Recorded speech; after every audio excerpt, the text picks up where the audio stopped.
올해 우리에게 주시는 하나님의 말씀입니다. 이 말씀 잘 붙드시고 이 말씀대로 열매가 있었으면 좋겠습니다. 오늘 여러 가지 의미로 참 중요하고 참 의미가 있는 주일이 됩니다. 1월 1일이잖아요.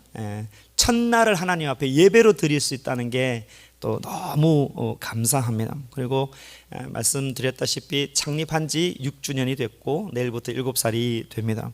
돌이켜서 창립했던 2017년 1월 1일을 찾아보니까 그때도 지금처럼 딱 1월 1일이 주일이었습니다. 그래서 또 한번 돌이켜보는 리콜하는 귀한 시간이 됐습니다.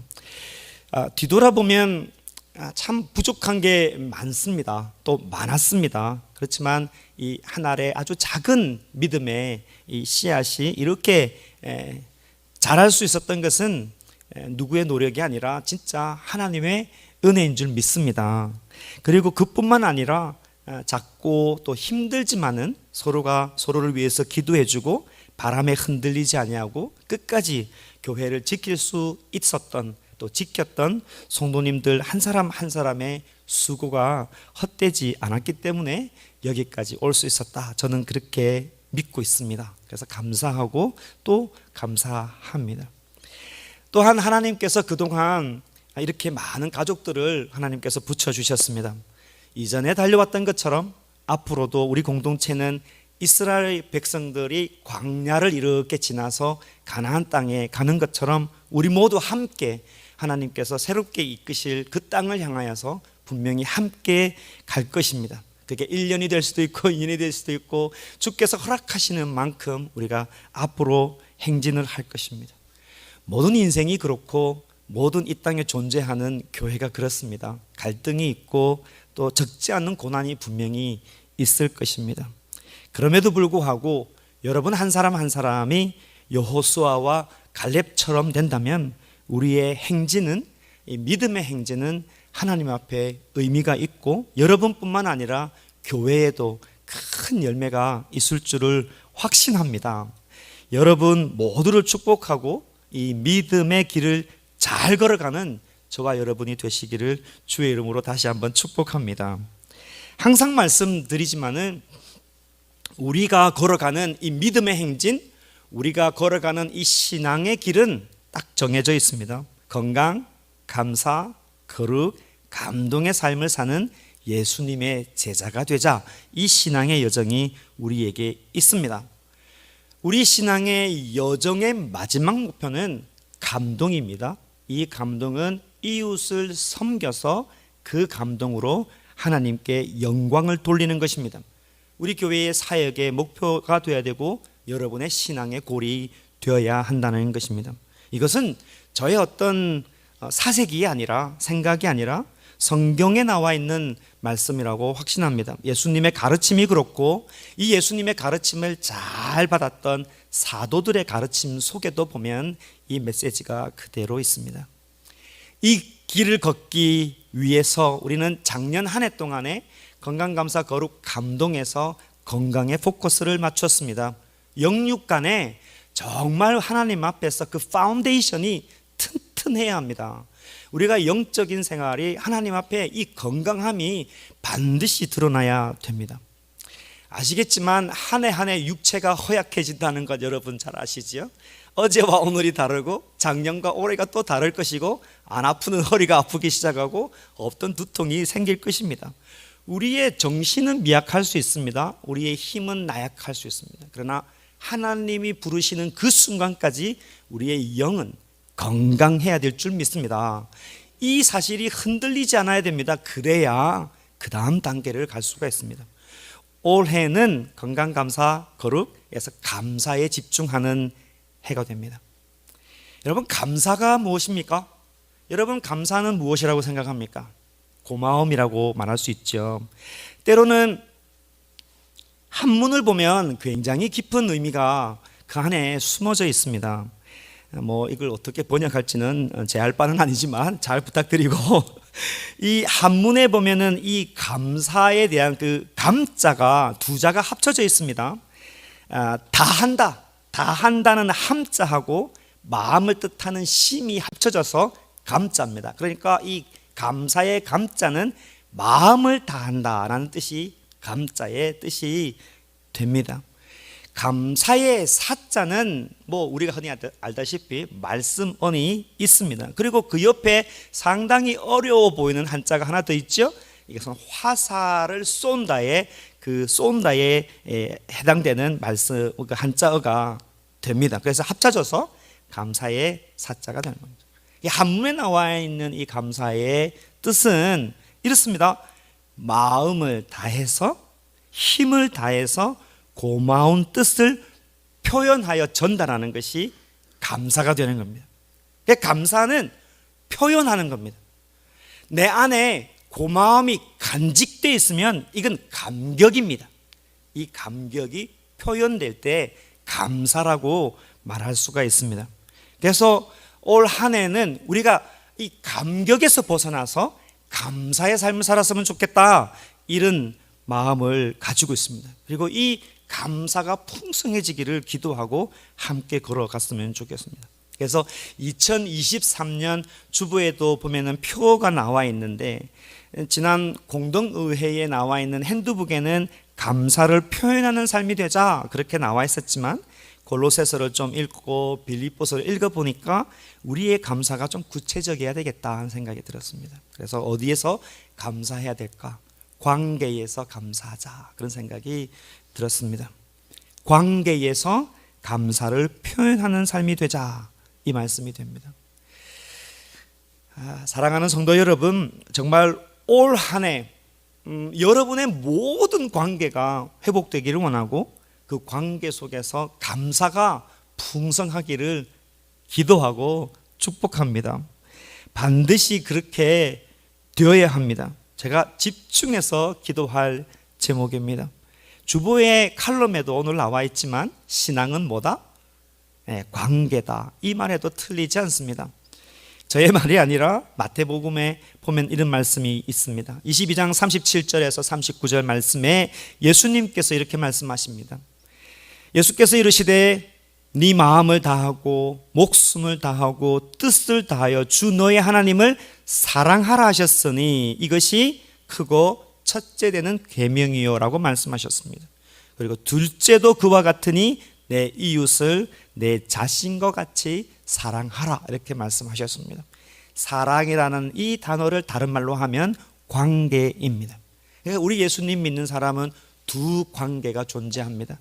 하나님과의 관계가 존재하고 이웃과의 관계가 존재합니다. 이 관계가 사랑으로 풍성해야 된다는 가르침이 예수님의 말씀입니다.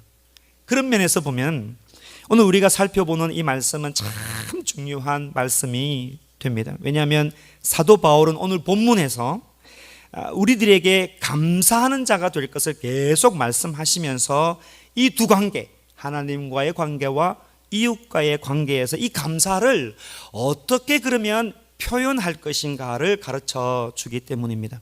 어떻게 하나님께 감사하고 그 감사를 표현하고 내 주변에 있는 사람들에게 어떻게 이 감사를 표현할 수 있을까를 함축적으로 말씀하고 있습니다. 말씀을 한번 볼까요? 여러분 성경 보시면 됩니다. 감사에 대한 사도 바울의 간절한 메시지가 15절에도 있고 16절에도 있고 17절 말씀에 있습니다. 한 구절마다 감사에 대한 메시지가 다 들어있습니다. 15절에 보니까 우리 마음 안에 그리스도의 평강이 있기 때문에, 그리스도의 평강이 우리 마음을 주장하기 때문에 당신은 감사해야 됩니다 라고 말씀하고 있습니다. 그리고 16절 말씀에 보니까 하나님의 말씀이 있고 이 말씀이 당신을 가르치기 때문에 당신은 감사해야 합니다 라고 말씀하고 있습니다. 그리고 17절 말씀에 더 놀라운 말씀이 있는데요, 우리가 예수님의 이름으로 살아갈 수 있기 때문에 당신은 감사해야 합니다 라고 15절, 16절, 17절에 사도 바울은 계속 이 감사의 키워드를 말씀해 주고 있습니다. 이 세 구절을 엮어서 다시 한 번 더 말씀을 드려보면 사도 바울의 가르침은 이런 겁니다. 여러분, 우리는 새로운 존재입니다.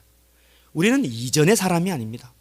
우리는 하나님 앞에서 새롭게 태어났고 그리스도의 평강이 우리를 지도하고 하나님의 말씀이 우리를 가르치고 이 땅에서 새로운 관계를 형성해내는 놀라운 일을 이끌었기 때문에 우리의 관계는 새로워야 합니다 라고 말씀해주고 있는 겁니다. 이전에도 말씀드렸다시피 여기 나와 있는 골로새서는 보통 하나님의 말씀이 아닙니다. 왜냐하면 사도 바울이 에베소서, 빌립보서, 빌레몬서와 더불어서 옥에 있을 때 사도 바울이 쓴 서신서, 레터가 됩니다. 그래서 옥중서신이라고 불립니다. 알고 보면 사실 감사할 수 있는 상황이 아니지 않습니까? 20년 동안 이렇게 목회하고 1차, 2차, 3차, 4차 선교여행을 쭉 하셨던 사도 바울이 이제 목숨을 내어놓는 마지막 순간입니다. 감사할 수 있는 순간이 아니죠. 언제 죽을지도 모르고, 그리고 뒤돌아보면 20년 동안 목회했던 그 수많은 교회가 있는데 그 모든 것들의 사역의 열매를 보지 못하고 죽을 수도 있고, 그렇게 아끼는 디모데를 보지 못하고 죽게 되는 그런 허탈함에 놓인 상황입니다. 우리 입장에서는 전혀 감사가 되지 않는 그런 순간이죠.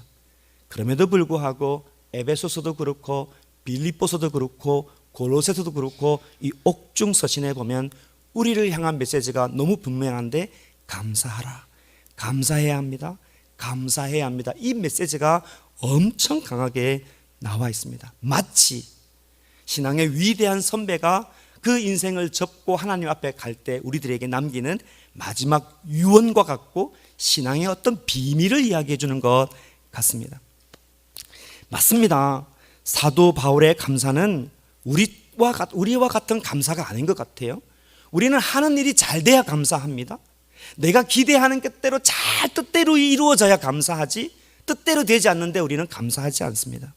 상황이 좋아져야 감사하지, 상황이 좋지 않으면 우리는 감사하기 당연히 힘듭니다. 사도 바울의 감사는 어떤 감사입니까? 다메섹에서 그 예수쟁이들을 죽이려고 가다가 예수님을 만났습니다. 정말 예수님은 없다고 부인하다가 예수님을 빛 가운데 하나님의 말씀으로 만나게 됐습니다. 사도 바울의 감사를 들어보면 이방인을 위한 사도로 부름받았다는 그 부르심 자체가 너무 감사하다는 겁니다. 자기가 구원받았다는 게 너무 감사하고 하나님의 이 놀라운 구원 계획의 일꾼이 되어준 게 너무너무 감사하고, 교회의 비밀을 깨달아서 그 교회 안에서 성도들과 더불어 관계를 맺어가는 그런 존재가 되었다는 게 너무너무 감사하다라고 말합니다. 우리의 감사와 다르죠. 우리는 항상 컨디션이 있습니다. if, 만약에 이게 되면, 만약에 이게 되면. 그렇죠. 사도 바울의 감사는 존재에 있습니다. 나를 불러주시고 하나님의 놀라운 계획을 이루게 해주셔서 감사합니다, 이렇게 말씀해 주고 있습니다. 그래서 사도 바울의 이 놀라운 감사의 키워드를 따라가다 보면 항상 이 릴레이션십이 등장합니다. 관계가 등장합니다. 왜냐하면 이전에 자기 자신을 돌이켜보니까 세상에 살던 관계가 있었지만 하나님을 믿고 예수 그리스도를 만나고 난 다음부터는 나의 관계가 달라졌기 때문에 믿음의 많은 사람들을 향하여서 그 관계를 이야기하는 게 되게 많이 있습니다. 오늘 본문과 아주 유사한 에베소서의 말씀이 있습니다. 에베소서 5장 17절 21절에 보면 이렇게 말씀합니다. 시와 찬송과 신령한 노래들로 서로 화답하며 너희의 마음으로 주께 노래하며 찬송하며 범사에 우리 주 예수 그리스도의 이름으로 항상 아버지 하나님께 감사하며 그리스도를 경외함으로 어떻게 되었습니까? 피차 복종하라. 감격에서 끝마치지 않았습니다. 자기만의 감사에 끝마치지 아니하고 사도 바울의 감사는 항상 관계 속에 들어갔고 우리들을 향한 가르침이 굉장히 구체적인 것입니다. 관계 속에서 하나님의 주신 이 은혜가 넘쳐나야 된다고 가르치고 있는 것이죠. 정말 여러분 이 옥중서신을 잘 보셔야 합니다. 귀한 믿음의 비밀이 있고 사도 바울의 정말 주옥과 같은 가르침이 있습니다. 에베소서도 그렇고 오늘 본문 골로새서도 그렇고 이 감사하라 감사하라 이 말씀 다음에는 부부관계를 이야기합니다. 종과 상전의 관계를 이야기합니다. 자녀들에게 메시지를 전하고 있습니다. 왜? 이 모든 관계에 감사가 기초가 되어야 된다라고 말씀하고 있기 때문입니다. 진짜 중요한 말씀입니다. 귀 있는 자는 들을지어다 이렇게 할 수 있을 정도로 중요한 말씀입니다. 다시 본문으로 돌아오겠습니다. 그러면 진짜 우리의 감사는 어떻게 표현되어야 될까요? 하나님 앞에 또 이웃들과 더불어서 우리 안에 있는 이 감사가 감격에 머물러 있지 않고 어떻게 표현되면 좋을까요? 16절 말씀해 보니까 사도 바울은 하나님과의 관계에서 어떻게 감사해야 될지를 말씀하고 있고 17절에서 이웃과의 관계에서 어떤 감사를 해야 될지를 말씀하고 있습니다. 하나님과의 관계를 볼까요? 16절 말씀입니다. 그리스도의 말씀이 너희 속에 풍성히 거하여 모든 지혜로 피차 가르치며 권면하고 나옵니다. 시와 찬송과 신령한 노래를 부르며 감사하는 마음으로 하나님을 뭐하고? 찬양하고. 감사를 어떻게 표현하라고 되어 있습니까? 찬양으로 표현하는 겁니다.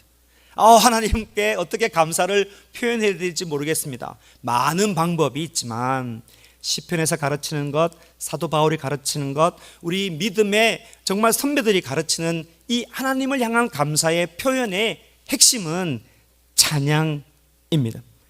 아주 구체적으로 말하고 있죠. 시와 찬송과 신령한 노래로 하나님을 찬양하라. 그렇게 감사의 표현을 찬양으로 우리들에게 말씀하고 있습니다. 왜 시와 찬송과 신령한 노래로 이런 말씀을 할까요? 오늘 우리식으로 이야기를 하면 영어에 보면 이렇게 되어 있습니다. Singing psalms and hymns and spiritual songs라고 되어 있습니다. 그러니까 우리가 부르는 찬송가, 가스펠, 성가곡 상관없이, 장르 상관없이 정말 내가 좋아하는 그 찬송으로 아버지 하나님께 열심히 힘을 다해서 찬송하라고 되풀이해서 말씀하고 있습니다. 여러분, 노래는 힘을 가지고 있습니다. 여러분 노래 좋아하시죠? 노래 싫어하는 사람은 별로 없는 것 같습니다. 정말 노래 좋아합니다. 미국의 청년들을 향하여서 설문조사를 했습니다. 당신 인생에 임팩트를 주고 당신의 인생을 좌우로 바꿀 만큼 아주 지대한 인플루언스, 영향을 주는 게 어떤 게 있습니까? 선생님 책 많이 있겠죠? 근데 정말로 많은 사람 80% 이상이 노래라고 이야기를 합니다. 노래를 싫어하는 사람들은 잘 이해가 안 될 수도 있습니다. 근데 의외로 설문조사를 보면 노래가 사람의 인생을 바꾸기도 하고 자기 인생에 참 중요하다고 말을 합니다. 그도 그럴 것이, 한국 TV 프로그램 보면은 한국 TV를 전혀 안 보시는 분들한테는 힘들 수는 있지만은 왜 진짜 가수가 이렇게 있는데 그 가수의 목소리를 흉내내는 사람이 뒤에 숨어서 이제 한 소절씩 진짜 가수가 있고 이 사람 노래를 불러가는 히든싱어라는 프로그램이 있습니다. 제가 그 프로그램을 소개하려고 하는 건 아니고, 우리식으로 이야기하면 나중에 이 커튼이 다 오픈돼서 서로 말을 하게 되는데, 우리식으로 말하면 그들의 간증을 들어보면 자기가 죽고 싶었을 때 오빠의 노래를 듣고 자기가 살아났대요. 내가 너무너무 힘들 때 형님의 노래를 부르면서 내가 살아났대요. 우리식으로 보면 완전히 간증인 것 같아요. 노래는 그런 힘이 있습니다. 여러분, 세상의 노래도 그런 힘이 있는데 우리의 영적인 노래는 어떤 힘을 가지고 있을까요? 여러분은 정말 가스펠로, 여러분은 정말 성가곡으로, 여러분은 정말 이 찬양으로 정말 여러분이 살아나고 있습니까? 노래는 그런 힘이 있습니다. 영혼을 깨우는 가장 중요한 요소는 찬양입니다. 하나님 앞에 감사를 표현하는 최고는 바로 하나님 앞에 드리는 찬양이 되는 것입니다. 제가 여러분에게 유행가는 나쁘다, 유행가를 부르면 범죄인입니다, 이런 이야기 하는 거 아닙니다. 유행가도 좋은 게 많습니다. 그럼에도 불구하고 여러분이 듣고 여러분이 부르셔야 할 것은 이 스피리추얼 송입니다. 여러분의 영혼을 깨우게 하고 하나님 앞에 가게 하는 이 놀라운 찬양이 여러분 삶 가운데 있어야 합니다. 왜냐? 여러분의 스피리추얼 라이프에 지대한 영향을 미치기 때문입니다. 지난번 생각이 안 나는데 성탄절도 그렇고 땡스기빙 추수감사절에도 우리가 특송을 했습니다. 실명을 언급해서 본인은 깜짝 놀라겠지만은 순애자매님의 간증이 있었습니다. 자기가 이제 이 앞에 순서를 맡아서 찬양을 연습을 했더랬습니다. 처음에 의도는 이게 이렇게 앞에서 좀 잘 불러보려고 열심히 준비를 했답니다. 근데 이 감사절에 감사의 찬양을 자꾸 부르다 보니까 내가 왜 감사를 해야 되지? 그런 생각을 하게 됐더랍니다. 이 간증에는 참 중요한 메시지가 있습니다. 여러분, 찬양을 듣는 거하고 내가 부르는 거하고는 진짜 천지 차이입니다. 귀로 이어폰으로 듣는 거하고 그 찬양을 입으로 따라 부르는 거하고는 정말로 큰 차이가 있습니다. 여러분, 찬양 많이 하시기를 주의 이름으로 축복합니다. 올 한 해 이 찬양의 감사가 여러분에게 넘치기를 주의 이름으로 축복합니다. 여러분, 찬양은 우리에게 진짜 중요합니다. 구약 성경의 시편을 보십시오. 완전 찬양집입니다. 그 하나님 앞에 나갈 때 이 찬양이 얼마나 중요한지를 보여주는 게 시편 말씀입니다. 하나님을 찬양하는 노래는 우리로 하여금 하나님의 임재 앞에 가져다 줍니다. 우리가 부르는 이 찬양은 유행가하고는 완전히 다릅니다. 찬양의 자리는 하나님의 여기 계십니다라고 선포하는 자리고, 찬양을 부르는 그 자리는 하나님의 임재를 인식하는 아주 중요한 자리가 됩니다. 여러분의 일주일의 시간을 한번 돌이켜 보십시오. 얼마나 하나님을 많이 찬양하고 있습니까? 가끔씩 우리가 교리적으로 맞지 않는 말들을 할 때가 있습니다. 그게 뭐냐면, 은혜가 사라지면 저는 힘들어요, 이런 말을 할 때가 있습니다. 이 교리적으로 잘못됐습니다. 왜냐하면 하나님의 은혜는 사라지지 않습니다. 본인이 뚜껑을 덮어놔서 그럴 뿐입니다. 하나님의 은혜는 항상 임합니다. 그럼에도 불구하고 하나님의 은혜가 사라지면, 그런 것 같은 느낌이 있으면 여러 가지 현상들이 일어나는데, 제일 대표적으로 일어나는 현상이 뭡니까? 기도도 안 되겠죠. 예배도 오고 싶지도 않고. 근데 가장 먼저 발동되는 게 뭐냐면 찬양의 흥을 잃기 시작합니다. 그리고 찬양을 별로 하고 싶지도 않습니다. 찬양을 불러도 그렇게 감동이 되지 않는 일들이 일어나고 있습니다. 찬양을 부르는 횟수가 현저하게 줄어들게 됩니다. 아이러니하게도 그 순간이 여러분이 찬양을 할 때인 줄 믿습니다. 신앙이 힘들고 뜻대로 잘 되지 않고 낙심이 있습니까? 여러분이 쉽게 시작할 수 있는 가장 좋은 방법은, 기타를 치시는 분은 기타를 잡고 찬양을 부르기 시작하십시오. 잘 못해도 부르기 시작하십시오. 이 찬양이 반드시 여러분을 살릴 것입니다. 우리가 영적인 생활에서 가장 중요한 하나님에 대한 표현이 찬양이라고 했는데, 우리의 삶에서 어디에서 이게 가장 중요할까요? 예배입니다. 예배에서 힘써 찬양하는 거 참 중요합니다. 여러분, 우리 교회에 자랑이 있다고 하면 우리 교회는 찬양에 힘이 있는 줄 믿습니다.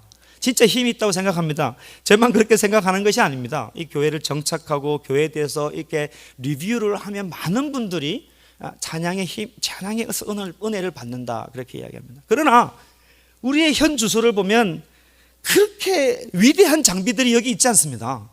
오케스트라가 있는 것도 아니고, 많은 싱어들이 있는 것도 아니고, 엄청난 장비가 있는 것들도 아닙니다. 정말 몇백 불 안 되는 장비들입니다. 그럼에도 불구하고 우리의 찬양에 힘이 있고 은혜가 있는 이유는 무엇입니까? 1번, 강도사님의 목소리다. 그런 건 아닙니다. 그럴 수도 있습니다. 그럼에도 불구하고 우리가 이 예배 가운데 우리의 찬양에 힘이 있는 이유는, 저는 그렇게 생각합니다. 우리 모두가 찬양을 힘써 부르기 때문에 그렇다고 봅니다. 여러분, 우리 공동체가 하나님 앞에 드려지는 예배가 되려면 이 감사의 표현이 찬양으로 마음껏 드려져야 이 공동체의 은혜가 있습니다. 나 한 사람쯤이야 그러지 마십시오. 함께 부를 때 찬양하십시오. 이 찬양이 여러분을 살리고 여러분을 이끌어내고 여러분의 쓴뿌리를 고치고 여러분을 그 상처 덩어리에서 건져내는 힘이 찬양에게 있습니다. 찬양에 있습니다. 찬양을 잘 못한다고 고민하지 마십시오. 이게 물론 이제 강도사님 같은 분은 박자도 맞아야 되고 잘 해야지, 강도사님이 음치면 상당히 곤란하지 않습니까? 우리가 은혜가 안 될 수는 있지만 프로가 아닌 이상은 나한테 맞는 찬양을 부르면 됩니다. 이건 약간 오프 레코드인데, 제가 이 찬양 이야기 할 때마다 생각나는 집사님이 계십니다. 그때 찬송가 88장이었는데 하나님 여기 있거든요. 근데 이분은 찬송가 너무너무 신기한 집사님이세요. 찬송가 1장부터 시작해서 마지막까지 멜로디가 똑같아. 무슨 노래 불러도 하나님의 산업할 소리 전진 하나님의 은혜가 이렇게 불러요. 나는 너무너무 웃긴데, 근데 그분의 찬송 들으면 그렇게 은혜가 됐던 적이 있었습니다. 왜냐하면 마음을 다해서 부르더라고요. 그 찬양이 너무 좋아서 옛날 곡조로 그렇게 부르는데 은혜가 되더라고요. 여러분, 이 찬양이 여러분에게 있으셔야 합니다.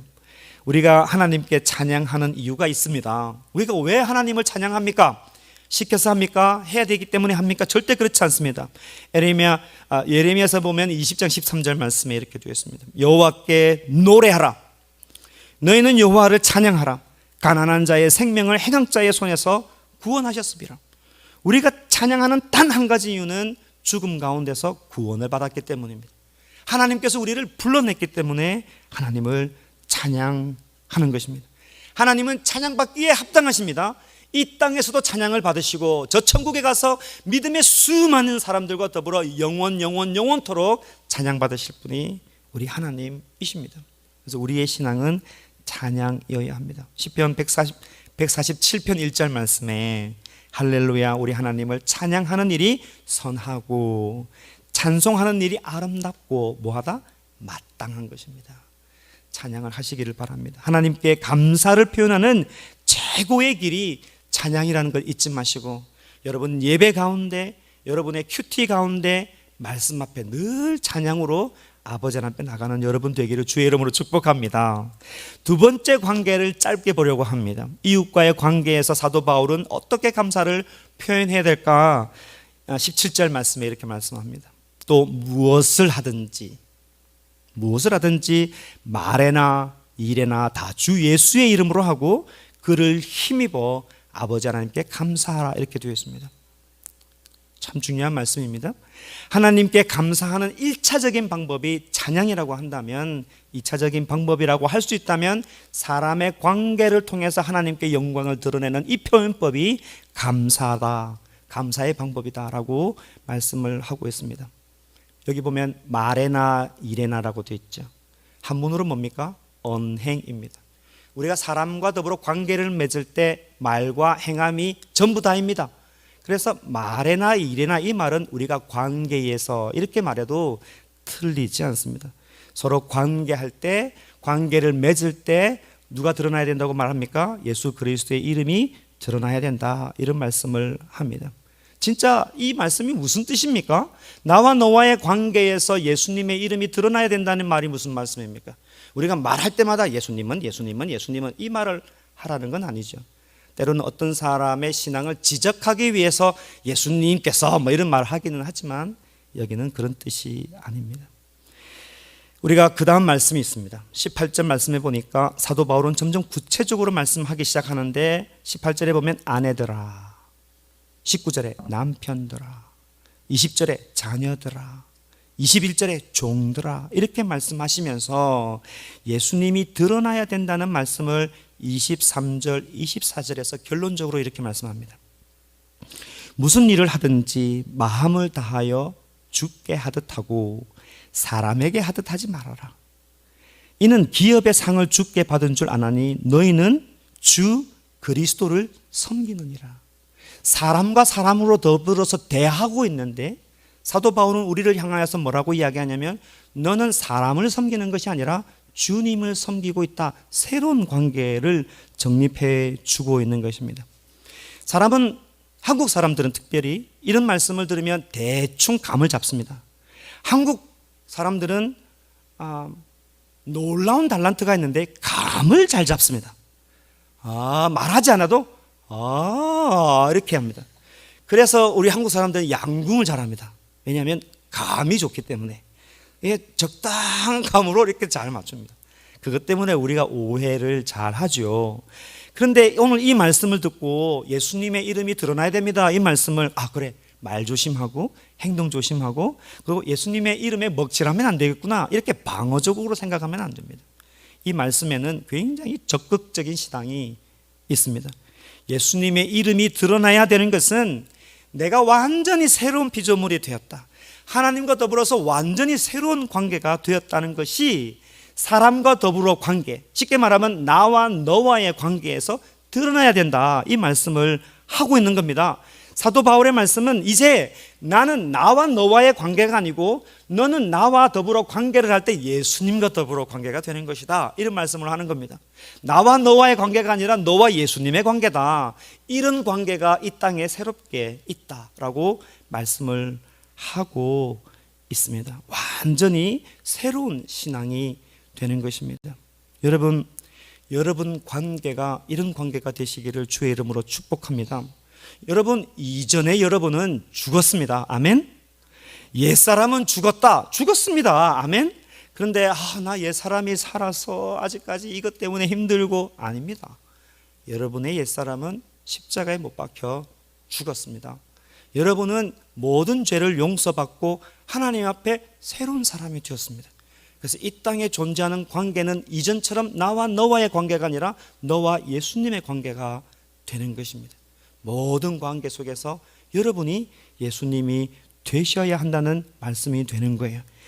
그래서 이 관점에 보면 18절, 19절 말씀이 그때서야 이해가 되기 시작합니다. 18절 말씀 볼까요? 아내들아, 남편들에게 복종하라. 자매님들은 성경은 남성적이야, 이런 말을 하게 되는 것이죠. 그렇지 않습니다. 나와 너와의 관계가 달라졌기 때문에 그 비밀 아는 자들은 18절에서 아멘 할 수가 있는 겁니다.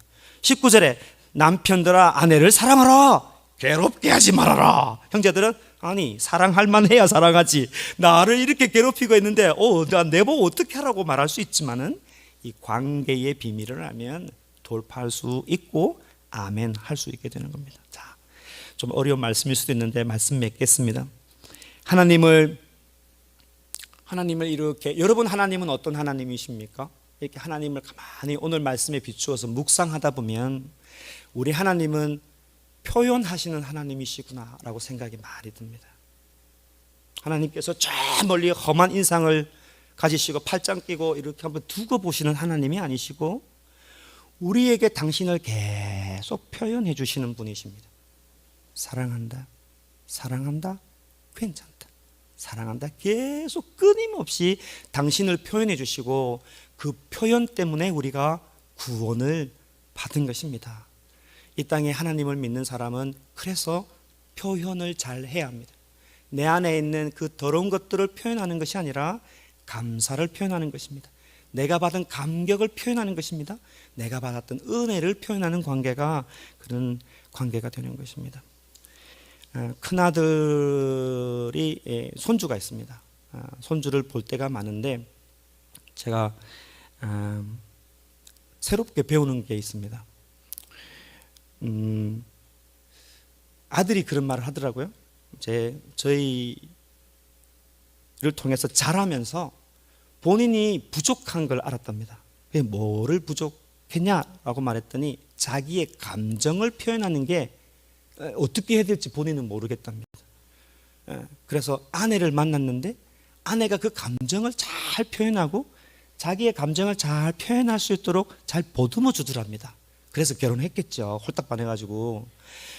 그래서 그게 너무 귀한 걸 알아서 자기 아들 손주도 손주는 아니지, 자기 아들도 그 감정을 좀 표현할 수 있도록 가르쳐 보려고 애를 쓴답니다. 근데 아직 추상적인 말이 안 되다 보니까 아기가 나 슬퍼요 이런 말이 아직 안 되기 때문에 엄마가 슬프니 하고 제스처를 이렇게 가르쳐 줍니다. 그러면 애가 자기가 힘들 때 슬프다 말을 못하니까 이렇게 하면 지가 슬픈 거예요. 난 참 좋은 방법이라 생각합니다. 한날은 제하고 막 놀다가 갑자기 이러더라고. 그래서 며느리한테 이게 무슨 뜻이냐 했더니 지금 자기는 마음이 아프대요. 그래서 이게 참 좋은 표현법이구나. 그래서 요즘 아내한테 써먹습니다. 이렇게 하고 귀엽다고 난립니다. 우리가 이렇게 웃는데요, 잘 표현하는 게 중요합니다. 감사를 표현하면 관계 속에서 감사가 넘치고요, 이 불평과 화를 이렇게 막 표출하면 관계는 화와 불평으로 덕질덕질하게 됩니다. 십자가의 사랑과 하나님의 그 놀라운 감격이 표현돼서 올 한 해 감사로 충만하는 여러분이 되시기를 주의 이름으로 축복합니다.